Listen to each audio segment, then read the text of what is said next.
Good morning बच्चों। आज मैं क्लास 12th के लिए क्लास 12th के आरोह जो एक बुक चलती है हिंदी में, हिंदी साहित्य में, उसका पहला चैप्टर पढ़ाने चल रहा हूँ जो पद्य सेक्शन से है। पद्य में पहला चैप्टर आपका आत्म परिचय आता है और आत्म परिचय लिखा है हरवंश राय बच्चन जी ने।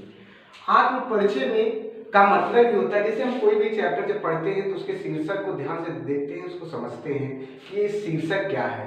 तो इसमें देखा है हमने कि आत्म परिचय अर्थात हरिवंश राय बच्चन जी ने अपना स्वयं का परिचय इसमें दिया है। संसार से कैसे किस प्रकार वो अलग हैं, संसार के लोग कैसे जी रहे हैं, उनसे कुछ हट कर इन्होंने इसमें बात करने की कोशिश किया है।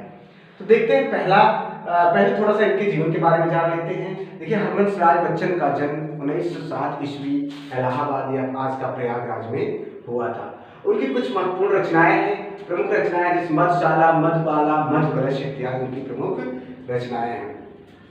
अब आते हैं आत्म परिचय में जो पद है उसको हम व्याख्या कर लेते हैं। पहले हम इसका थोड़ा सा सहस्रवाचन करेंगे, उसके बाद आप इसकी व्याख्या करेंगे।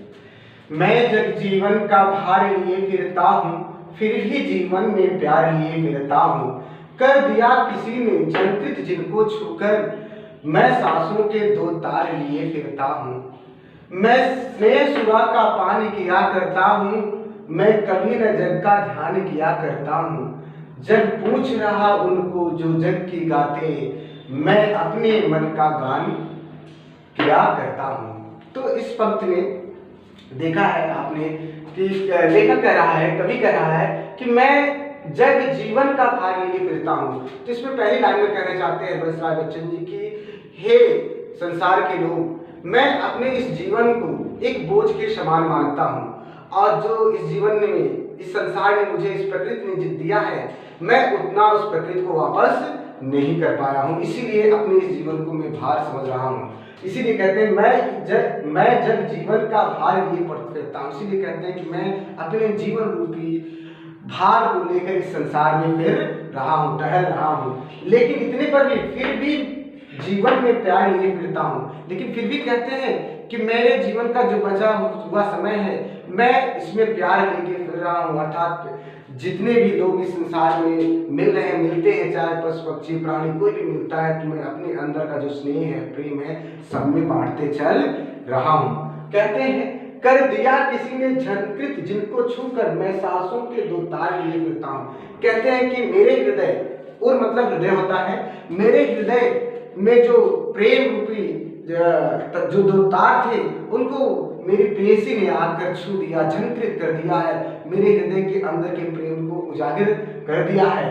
और मैं सांसों के दो तार लिए फिरता हूँ, और मैं इसी प्रेम रूपी तार को लेकर इस संसार के बीच में फिर रहा हूँ। सबको प्रेम ही प्रेम बांटने की कोशिश कर रहा हूँ।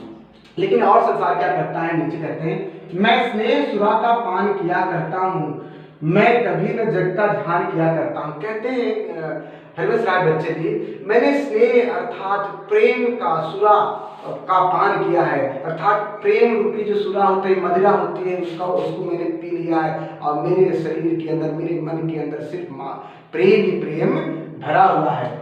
और मैं कभी न जग का ध्यान किया करता हूँ, लेकिन मैं लोगों में प्रेम स्नेह बांट रहा हूँ। ये संसार क्या कर रहा है, क्या नहीं कर रहा है, कितनी ईर्ष्या रखता है, लोगों में द्वेष फैलाता है, इस पर मैं ध्यान नहीं देता हूँ, मैं इस पर ध्यान नहीं देता हूँ। फिर क्या कहते हैं, जग पूछ रहा उनको जो जग की गाते हैं। कहते हैं इस संसार के जो लोग हैं ना, जिस तरह मतलब दूसरों के लोगों की मुद्दे बड़ाई करते हैं, उनके बारे में अच्छा बताते हैं, उनको झूठ बताते हैं, और वैसे ही लोग उनको पूछ रहे हैं, मतलब वो सामने वाला भी ऐसे लोगों को पूछता है। लेकिन मैं क्या करता हूँ, मेरे मन के अंदर जो है, मैं क्या करता हूँ, जो भी मेरे मन के अंदर आता है वो मैं उनसे कह देता हूँ, सत्य बात ही कह देता हूँ, झूठ को झूठ कह देता हूँ, और प्रेम भरे शब्दों में अपने मन के अंदर के भाव को उनको प्रकट कर देता हूँ। मैं जग को किसी को देखकर उनके बारे में सच्ची बात बताता हूँ। लेकिन आजकल के संसार में क्या हो रहा है कि लोग क्या करते हैं कि सामने वाले की झूठ मूठ की बड़ाई करते हैं, उसको ऐसी बातों से प्रफुल्लित कर देते हैं कि ताकि वो उसको अच्छा लगने लगे। लेकिन मैं ऐसा कुछ भी नहीं किया करता हूँ। मैं जल जीवन में भाग लिए फिरता हूँ। कभी बार बार कहता कि मैं इस संसार में अपने मानव शरीर को बोझ के समान मानता हूँ और उसको लेकर फिर रहा हूँ। इस पंक्ति को मैंने जैसे पढ़ाया है उस तरह पढ़िएगा, आसानी से इसका भाव ग्रहण करिएगा। बहुत ही सरल सहज भाषा में लिखा गया है, हिंदी भाषा में। इसको आसानी से आपको समझ में आ जाएगा। ठीक है, धन्यवाद आज के लिए। कल फिर से अगला चैप्टर